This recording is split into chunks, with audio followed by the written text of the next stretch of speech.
Remember the movie City Slickers, where three buddies hitched up with a cattle drive out west? Well, today News Center 8's Gary Stromberg and cameraman Ron Straw also joined up with a cattle drive out west, this one just west of Massillon.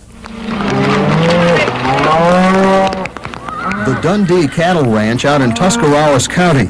It's in the heart of Amish country, roughly 80 miles south of Cleveland. This is the time of year they take their cattle to the auction barn over in Mount Hope. Normally, they just load the cattle onto trucks and drive them over to the auction barn. But this time, they decided to do a good old-fashioned, Western-style cattle drive. Plenty of cooperation from volunteers who jumped at the chance to saddle up and drive the 225 head of cattle some 9 miles away. But not much cooperation from the weather. The weather is something, if you're a cattleman or a horseman, you always have to deal with. When it comes time to round up cattle, you round up cattle. It don't matter what the weather is. And to put some real excitement in this event, they decided to drive the cattle right through Winesburg, Ohio, right through downtown. Pretty exciting. Hey, don't try to catch them, let the horses take care of it. Just stay back out of the way. Oh, it's just something completely different. We've never done this before. Cattle like the big city? Hey, this is like going downtown, you know? Saturday night movie, you know, all the tourist shops, they all stop and take a look in the window. I think this is great, you know? Word of the drive spread like wildfire through Amish country. Day in and day out, life here is pretty much the same. So a diversion like this, a real spectacle. One of the few rough spots was here, where the cattle were supposed to travel over a narrow bridge. They were somewhat spooked by that notion, and some tried to scatter, but these cowhands for a day rounded them up real well. Despite the snow, despite the clouds created by the heavy breathing of the thundering herd, this drive went smoothly. It took a little under 3 hours to bring the cattle into Mount Hope. What are you going to remember most about this day? Well, probably the wet pants and the cold toes, but the comradeship and all the guys that get involved in this sort of thing. It's been great. The owner of the cattle ranch says he may just try all of this again next year. Gary Stromberg, News Center 8. I absolutely love that. Wouldn't we have been terrific on that? Well, when the Indians took on the Orioles at the stadium this afternoon, Brooke Jacoby played third, Paul Sereno played first, and Gary Stromberg played Cupid. A hot sunny day and baseball on the lakefront. What could be better? The Tribe has just 5 weekday day games slated this season, and the fans really enjoy the change of pace. Instead of coming down at night all the time, it's nice to come down once in a while to the day games. Of course, you got all the traffic afterwards, but it's worth it. I had a chance to bring my son where he doesn't have to stay out till midnight. Gives a chance for guys that work third shift to come out to the ball game. Now, most fans come to the stadium to follow the action on the field, but I found one young lady who comes to the ballpark to check out those good-looking ball players. You come down here to look at the game or look at the players? Both. Okay, so who is Stella's favorite ball player? What's his name? Kevin Wickander. He's cute. Oh, she means Kevin Wickander, one of the Indians' pitchers. Poor Stella, so close to the love of her life and unable to meet him. I felt terrible. I had to do something. First, I tracked down Kevin, and I asked him if he would like to meet a secret admirer. I'm happily married right now, so I just got married. I stalled Kevin while cameraman Dave Allman ran frantically through the stands to find Stella. Finally, Stella and Kevin met. Could this be love? Oh. Kevin, here she is, your best fan.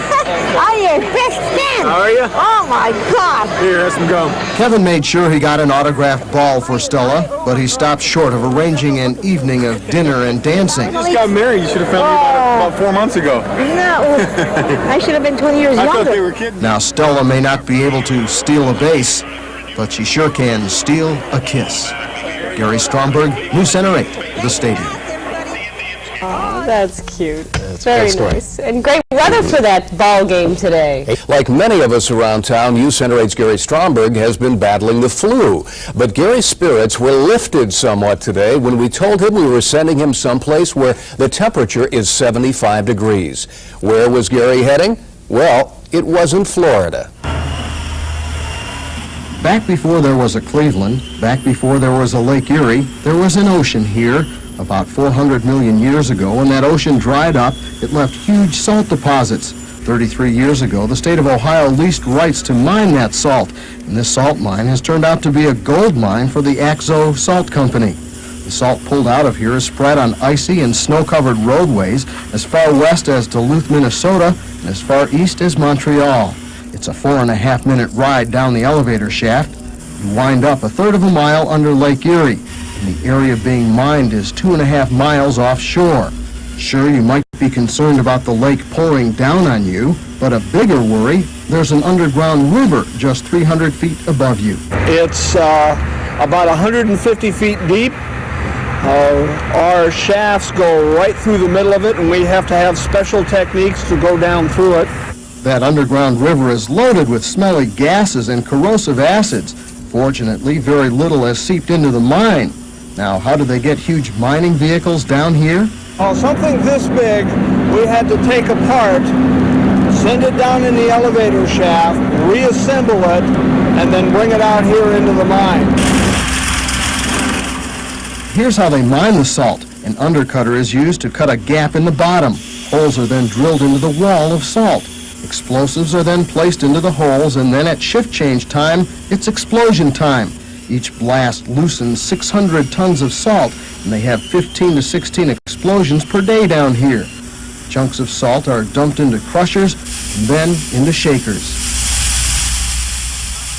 After the raw salt is put in the crusher, it goes into the shakers.